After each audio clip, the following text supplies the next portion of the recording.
ជំរាបសួរពុកម៉ែបងប្អូនទាំងអស់គ្នាថ្ងៃនេះខ្ញុំមានវីដេអូថ្មីបន្តទៀតហើយក្នុងការចែករំលែកដល់ពុកម៉ែបងប្អូនអ្នកទស្សនានៅក្នុងបណ្ដាញ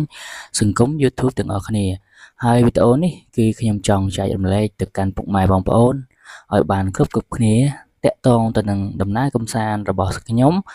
ហើយថ្ងៃនេះខ្ញុំបានធ្វើដំណើរទៅលេងរមណីយដ្ឋានមួយកន្លែងដែលស្ថិតនៅក្នុងខេត្តពោធិ៍សាត់ហើយនេះជាទស្សនវិជ្ជានៅតាមដងផ្លូវដែលខ្ញុំបានធ្វើដំណើរទៅលេងរមណីយដ្ឋាននោះផងដែរហើយនេះជាសកម្មភាពមួយហើយនេះយើងបានមកដល់ផ្លូវច្រកចូលហើយមានថារមណីយដ្ឋានធម្មជាតិទឹកធ្លាក់ច្រកលៀងបាទហើយនេះជាសកម្មភាពមួយដែលយើងបានធ្វើដំណើរបន្តទៀតក្នុងការសកម្មភាពដំណើរឲ្យបានទៅដល់នៅរមណីយដ្ឋានទឹកធ្លាក់ច្រកលៀងនោះផ្ទាល់តែម្ដងហើយនេះជាសកម្មភាពរបស់ពួកខ្ញុំដែលខ្ញុំបានធ្វើដំណើរនៅតាមផ្លូវដែលយើងឆ្ពោះទៅច្រកលៀងណាហើយនេះយើងនៅសល់តែប្រហែលគីឡូទៀតទេយើងនឹងទៅដល់ទឹកធ្លាក់ច្រកលៀងនឹងហើយយើងជិះតាមផ្លូវក៏មានកន្លែងគេមួយគេធ្វើជាយន្តហោះស្ប៉ាតមិតដើម្បីជាការកំសាន្តផងដែរហើយនេះយើងបន្តដំណើរទៅមុខទៀតដើម្បីឈានទៅដល់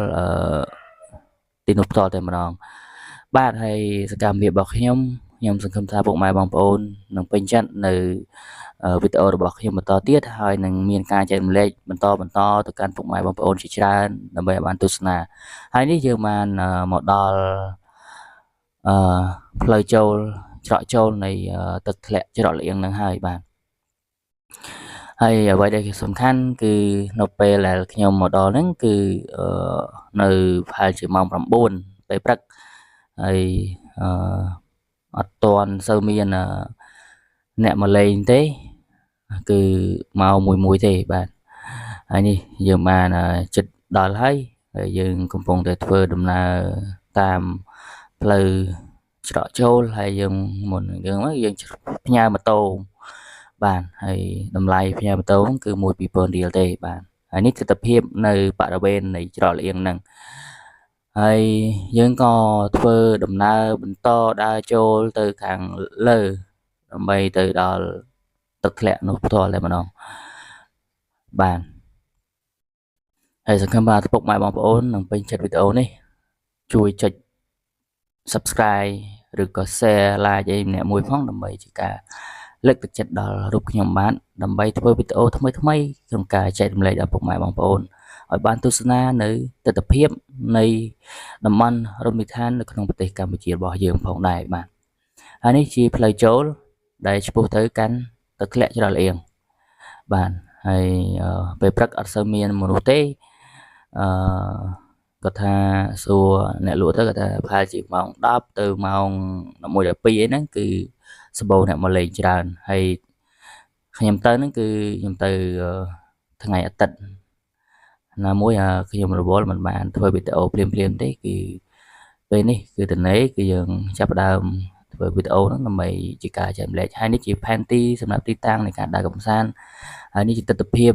នៃទឹកធ្លាក់នៅផ្ទាល់តែម្ដងបាទដូចនេះខ្ញុំបានលើកឡើងថាខ្ញុំមកពេលព្រឹកអត់ទាន់មានភ្ញៀវទេសចរគាត់មកលេងទេគឺមានតែមួយទេហើយបន្តិចទៀតទៅបងប្អូននឹងឃើញការមកលេងកម្សាន្តរបស់បងប្អូនទេសចរនៅក្នុងស្រុករបស់យើងហើយយើងឃើញហើយបទិដ្ឋភាពពីកន្លែងមួយទៅកន្លែងមួយគឺស្រស់ស្អាតមែនទែនបាទហើយតកតងជាមួយនឹងការកម្មង់មហូប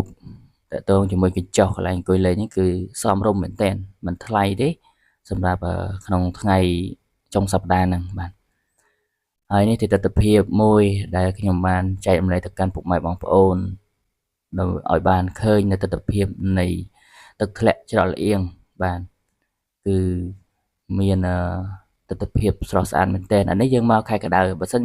យើងមកខែត្រជាក់គឺត្រជាក់មែនទែនហ្មងបាទតែយើងចូលដល់ហ្នឹងគឺត្រជាក់មានអារម្មណ៍ថាស្រស់ស្រាយមែនទែនបាទហើយវីដេអូរបស់ខ្ញុំអត់មានអីច្រើនទេគ្រាន់តែថាអ្វីដែលសំខាន់ខ្ញុំធ្វើការចែករំលែកទៅកាន់ពុកម៉ែបងប្អូនឲ្យបានទស្សនាឲ្យបានស្គាល់ទីតាំងនេះផ្ទាល់តែម្ដងហើយសង្ឃឹមថាពុកម៉ែបងប្អូន នឹងបន្តការគ្រប់គ្រងនៅវីដេអូនេះបន្តទៀតហើយខ្ញុំនឹងធ្វើវីដេអូថ្មីៗចែកជូនទៅកាន់ពុកម៉ែបងប្អូនបន្តទៀតដើម្បីឲ្យបានទស្សនាទាំងអស់គ្នាហើយសង្ឃឹមថាពុកម៉ែបងប្អូនពេញចិត្តជាមួយនឹងវីដេអូជាច្រើនរបស់ខ្ញុំក្នុងការចែករំលែកនឹងបាទហើយនេះទស្សនវិជ្ជាមនុស្សដែលគាត់មកលេងហើយបាទថ្ងៃត្រង់ហើយវីដេអូរបស់ខ្ញុំមានតែប៉ុណ្្នឹងទេខ្ញុំសូមអរគុណសូមជម្រាបលាទាំងអស់គ្នា